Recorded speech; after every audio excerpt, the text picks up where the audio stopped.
भाई साहब, खामनेई के मरते ही इंडियन मुसलमानों में मातम का माहौल था। ऐसा महसूस होता है कि वो सिर्फ आक़ाए खामनेई की शहादत नहीं है, बल्कि जैसे हमारे सर से हमारे बाप का साया उठ गया। अरे क्या कहा? खामनेई की जाते ही बाप का साया चला गया? ये बाप का साया इंटरनेशनल बॉर्डर पार कैसे कर पा रहा था? मुझे ये समझ में नहीं आ रहा है। ये साया है या घुसपैठिया, ये भी समझ में नहीं आ रहा है। ये चांदनी है। नमस्ते। हमारी बेटी। हमारी?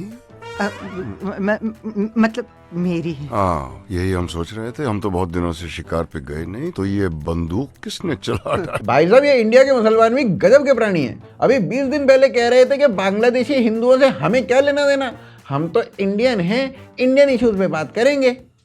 हाँ, और ईरान का खामनेई तुम्हारी चाची का छोटा छोरा था, है ना? भाई साहब, इंडिया का मुसलमान सीएए में संविधान की रक्षा करना चाहता था, डेमोक्रेसी को बचाना चाहता था। वो मोदी को वोट इसलिए नहीं करता क्योंकि मोदी एक डिक्टेटर है, और आज एक डिक्टेटर की मौत पे मातम मना रहा है। हिपोक्रेसी की भी सीमा होती है। चलो, ये तो लो प्रोफाइल मुस्लिम हो गए। लो प्रोफाइल मुस्लिम्स के बाद अब मातम में हाई प्रोफाइल मुस्लिम्स भी शामिल हो चुके हैं। बॉलीवुड की तरफ से नोरा फतेही सामने आई है, नोरा फतेही, और खामनेई की डेथ के बाद पीस पे ज्ञान दे रही हैं जी, पीस पे। All we want is peace. All we want is peace everywhere in the world. We just want people to live. लेकिन जब पहलगाम में टेररिस्ट अटैक हुआ था, जब रियासी में टेररिस्ट अटैक हुआ था, तब नोरा को पता ही नहीं चला कि ऐसा भी कुछ हुआ है। तब नोरा को पीस नहीं चाहिए थी। तब तो नोरा बादशाह के साथ प्रोजेक्ट्स में बिजी थी। और भाई साहब, नोरा फतेही जिस गेटअप में ईरान के फेवर में बोल रही हैं, जिस ड्रेस में ईरान की पैरवी कर रही हैं, माँ कसम खामनेई खुद उठ के आएगा और कहेगा, बुर्का पहन बहन, बुर्का पहन, नहीं तो पेल दूंगा। ये इस ड्रेस कोड में ना ईरान में उतनी ही देर चल पाती जितनी देर बादशाह गा सकता है बिना ऑटो ट्यून के। भाई साहब, लखनऊ के लोग ऐसे मातम मना रहे हैं जैसे खामनेई लखनऊ में पला बड़ा हो, इन्हीं लोगों के साथ स्कूल में गया हो, बचपन में खेला हो।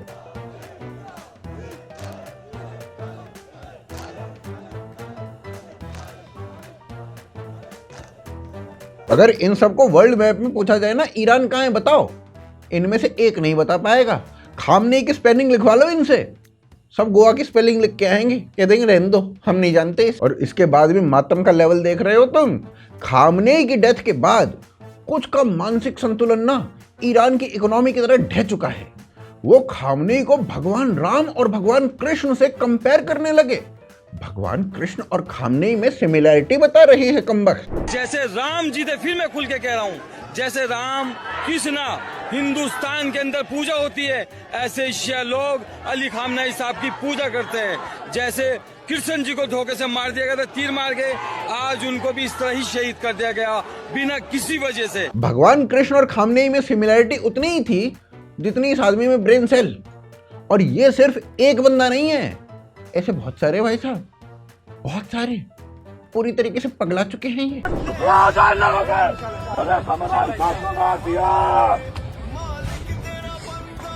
हमें टोकेगा इस बात से, गर्दन दबा देगा उसकी, जिसने भी हमें रोका कुछ करने से, मौला का मातम करने से। आ जाए, चक्कर खा के गिर जाए, गाड़ियां मेरे ऊपर चढ़ जाए, मैं खामनेई साहब की तरफ से मैं चुप्पी बैठने वाला। और रोजा मेरा अल्लाह के चक्कर पर रोजा तोड़ने का डर है, और दुनिया की ताकत का मुझे डर नहीं है, मेरा ड्राइवर को मार दिया। ऐसा ना बेसिकली तब होता है जब घर का कोई बड़ा बूढ़ा अपनी सारी जायदाद पड़ोसी के बच्चों के नाम करके निकल ले। ऊपर से ईरान ने सऊदी के ऊपर मिसाइल मार दी, फिर भी इंडिया के मुसलमान सऊदी वाले को गद्दार बोल रहे हैं। सऊदी वाले जो ओरिजिनल मुसलमान हैं उन्हें काफिर बता रहे हैं। नहीं, ये हमारे सऊदी, ये नहीं है सऊदी, ये सब गद्दार हैं। हमारा सिर्फ ईरान है। वो भी तो मुसलमान है। कौन मुसलमान है? वो 1400 साल पुराने मुसलमान है, जाके करबला की हिस्ट्री पढ़िए। आप सऊदी वालों को मुसलमान नहीं कत्ल किया था, हम नहीं मानते। चलो, सऊदी को काफिर बताओ, शिया सुन्नी में भेदभाव है वो कोई बात नहीं। इसके बाद अगर गलती से इन लोगों ने ईरान की ही महिलाओं की ऐसी वीडियोस देख ली ना, तो कहीं ये लोग खुद ना फट जाएं।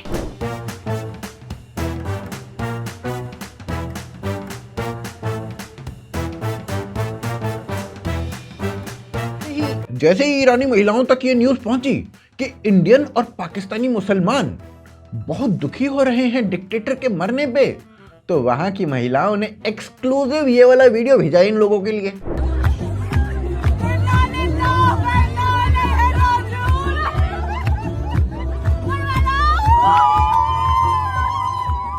आरफा जो पहले जोहरान के पीछे पागल हो चुकी थी, अब खामनेई के पीछे पागल हो गई हैं। खामनेई की डेथ पे इंडिया ने कोई स्टैंड क्यों नहीं लिया, ऐसा बोल रही हैं। इस बात से बहुत दुखी है आरफा। अब तो कमबख्त ये लगने लगा है कि आरफा हर रोज एक नया जख्म लेने के लिए ही पैदा हुई हैं। अब ऐसे तो टेररिस्टों को इजराइल हर रोज पेलता है, कहां तक दुख मनाओगे बताओ। तो क्या भारत दिन भर स्टैंड लेता ही रहे, बताओ क्या करे भारत। अब ये जो बीमारी है आरफा को, इसी सेम बीमारी के सिम्टम्स सुप्रिया श्रीनेत में भी देखे गए। सुप्रिया खामनेई की डेथ में मोदी से सवाल करने लगी। सुप्रिया का क्वेश्चन है कि मोदी बाकी मुस्लिम्स की तरह दुखी क्यों नहीं है, डिक्टेटर की डेथ पे दुखी क्यों नहीं है, बताओ बताओ। आरफा और सुप्रिया दोनों को इतना दुख हुआ कि दोनों ही पाकिस्तान के भिखारी पीएम को पेलने लगी। सुप्रिया और आरफा दोनों का इलाज कांग्रेस के खर्चे पे स्टार्ट करवा दिया गया है। दोनों को मल्टीपल फादर सिंड्रोम हो चुका है। नमस्ते, मेरा बाबा मर गया। नमस्ते, मेरा बाबा मर गया। मर गया, बात खून आया। अरे वही बीमारी जो शुरू तो पाकिस्तान में हुई थी, पर इसके पेशेंट्स ना भारत में भी कोई कम नहीं है। अभी अभी खबर ये भी आ रही है कि राजमाता सोनिया गांधी, उनके अंदर भी इसी बीमारी के सिम्टम्स पाए गए हैं। वैसे इस बीमारी का इलाज ना एक इंडियन ने बताया है, कांग्रेस को ये ट्राई करना चाहिए, आराम मिलेगा। भारत में रोने से कोई फायदा नहीं है। हम तो ये कहना चाहेंगे, अगर रोना है तो आप चले जाइए, ईरान चले जाइए। अगर पैसा नहीं है तो हम आपको पैसा देते रहे, देख लीजिए, पैसा लीजिए और टिकट करवाइए और सीधा ईरान भागिए। भारत में रोने से कोई फायदा नहीं है। उधर से चंद्रशेखर रावण, उसमें भी किसी दूसरी बीमारी के लक्षण मिले। वो यूएसए और इजराइल दोनों को ही धमकी देने लगे, वो भी हिंदी में, कि अगर ट्रंप या नेतन्याहू के हाथ ये वीडियो लग भी जाए तो उन्हें कुछ समझ में ना आए, कहीं उन्हें समझ में आ गया तो इन्हें ना पेल दे।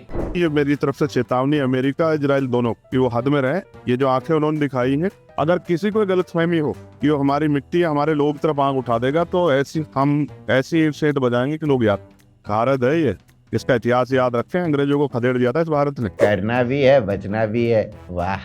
चंद्रशेखर रावण का कहना था क्योंकि बॉम्ब ऊपर से मारा गया, इसलिए ये अपर कास्ट डोमिनेशन है। और दुख ना सिर्फ आरफा, सुप्रिया, सोनिया इनको नहीं था, दुख तो राजदीप को भी था, बहुत ज्यादा दुख था। राजदीप को खामनेई के डेथ से ज्यादा दुख इस बात का था कि लोग एक डिक्टेटर की डेथ पे खुश कैसे हो सकते हैं। लगता है राजदीप ईरानियंस की बात कर रहा था, क्योंकि डिक्टेटर के मरने के बाद सबसे ज्यादा खुश तो ईरानी ही हुए थे और सबसे ज्यादा सेलिब्रेट भी ईरानी ही कर रहे थे।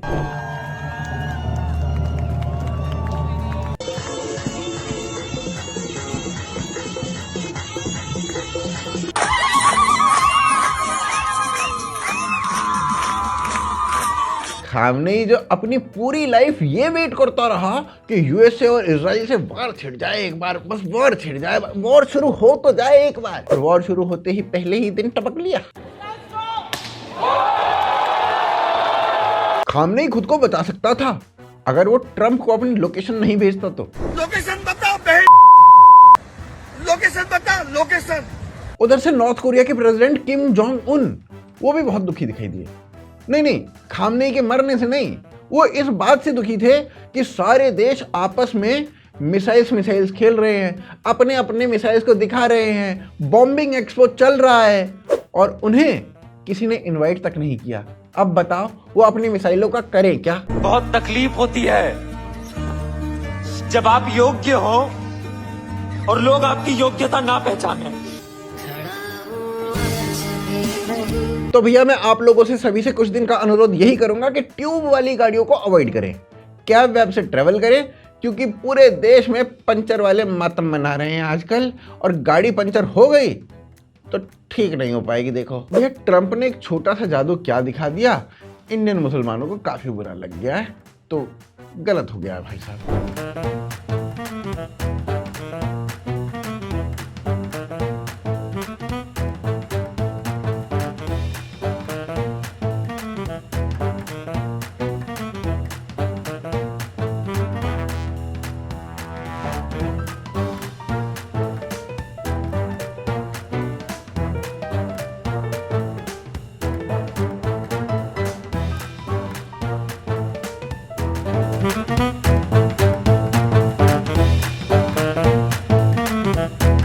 हैं।